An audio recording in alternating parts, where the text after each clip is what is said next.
The night air was crisp, carrying a gentle breeze that rustled the fallen leaves on the porch. A small gray and white cat, Milo, sat shivering in front of the closed wooden door.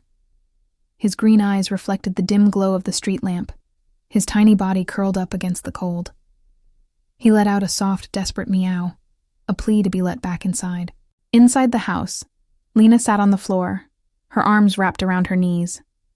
She could hear Milo's cries, each one like a dagger piercing her heart. "Mom, please. Can't we let him back in?" Mrs. James sighed, glancing toward the door, sympathy flickering in her expression. She wasn't as strict as her husband, but she knew when his mind was made up.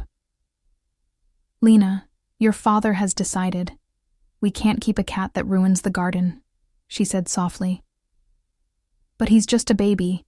He doesn't understand," Lena protested, wiping her nose with the sleeve of her pajama top. Across the room, Mr. James sat in his armchair reading the newspaper. He didn't even look up. "The cat will be fine," he muttered. "He needs to learn." Lena's lips quivered. His small cries grew weaker, his paws slowing against the door.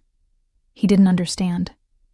Just hours ago, he had been warm in Lena's lap, purring as she stroked his fur. Why was he out here now?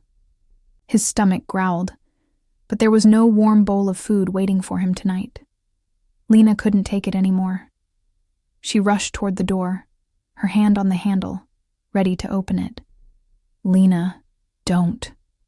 Her father's voice came, firm and unwavering. She froze. Mrs. James placed a gentle hand on her daughter's shoulder. Lena shook her head, whispering, "He's my best friend, Mom." But there was no use arguing. Milo's ears perked up at the sound of movement inside. He lifted his head, hopeful.